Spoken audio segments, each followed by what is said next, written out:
the military really views Iraq Veterans Against the War as a threat. I mean, we are saying that GIs have an obligation to resist illegal orders, and while that is compliant with international law, the fact is that it's threatening to the U.S. military because the U.S. military gives illegal orders on a daily basis. And that was your experience? Yeah, I mean, I spent the last 9 months of my military career, the last 9 months of 9 years, unexcused absence, UA, or the equivalent to AWOL on active duty, because I couldn't do it anymore. I couldn't put on the uniform and pretend that I believed in these things anymore. And so I left, and I still was given an honorable discharge. I'm not exactly sure how that worked out, but basically I left because I couldn't do it anymore. And I knew that what I'd been told was a lie. I knew that I couldn't trust any order given to me without questioning. I stopped thinking like a soldier. And once you stop thinking like a soldier, I think it's your duty to get out, to make sure that you're not put in a situation where you are questioning every order you're given, no matter how insignificant it is, because you've been lied to all the way from the top. From the weapons of mass destruction, we were lied to. From the ties to Al-Qaeda, we were lied to. And we were sent to Iraq on false premise. And how can you ever follow a chain of command that's willing to send you to war based on lies? And you were deployed once, twice? I was deployed for Operation Iraqi Freedom once, from October 2004 to October 2005. Okay.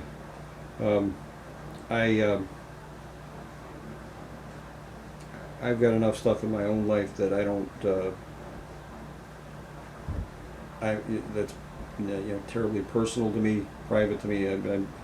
I would imagine that you're not interested in people saying, "Hey, how what was up with that kind of stuff." So I'm not here to ask you that. Well, kind of it's stuff. interesting that the biggest question I get most often is, what was it like in Iraq?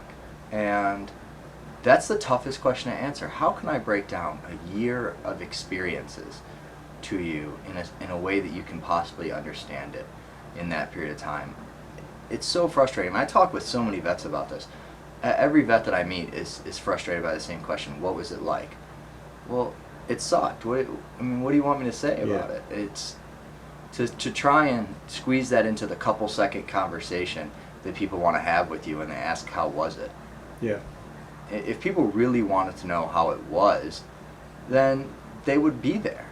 They would be there doing humanitarian aid work. They would be at the VA hospitals helping out veterans coming back. They wouldn't just stop and randomly ask me as they go about their daily business like the war doesn't even affect them. If people really want to know what it's like in Iraq, start to look at Operation First Casualty, because that's a small taste, just a taste of what it's like to live in Iraq. And the second question's probably, or the second statement's probably, thank you. Yeah, a lot of people say thank you for your service, and I really hate that. I hate when people thank me for my service. I would rather just have them say welcome home, if anything.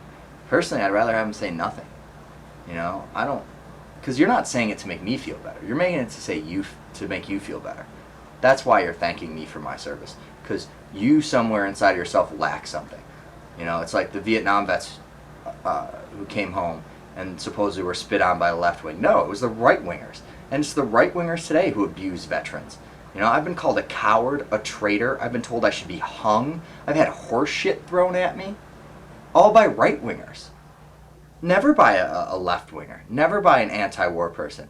Even by people, devout pacifists, who hate violence. And if they had their way, there would be no military. Still have welcomed me with more than open arms. And so it's really ridiculous when I hear these stereotypes, but that's what people are trying to make up for in themselves, is false stereotypes. They don't want to be the person who mistreats the vet. Well, you know what? If you don't want to be the person who mistreats the vet, then let's bring everyone home and make sure they have full VA care. Make sure there's no homeless vets ever. Make sure that any vets who get addicted to drugs and alcohol have all the treatment they could ever want. Let's make sure that depleted uranium is tested and treated. Let's make sure that traumatic brain injury is tested and treated.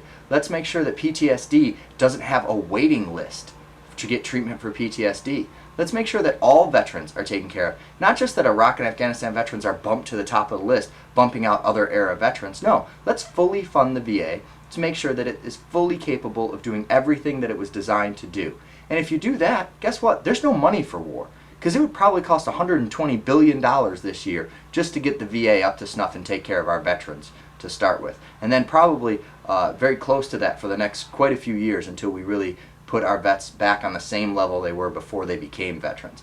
Because we're not asking for a leg up on anyone. We're just asking to be at what we were before we became veterans. Veterans are more likely to be homeless, more likely to be addicted to drugs and alcohol. We're less likely to have a college education than our average peer group who doesn't go into the military.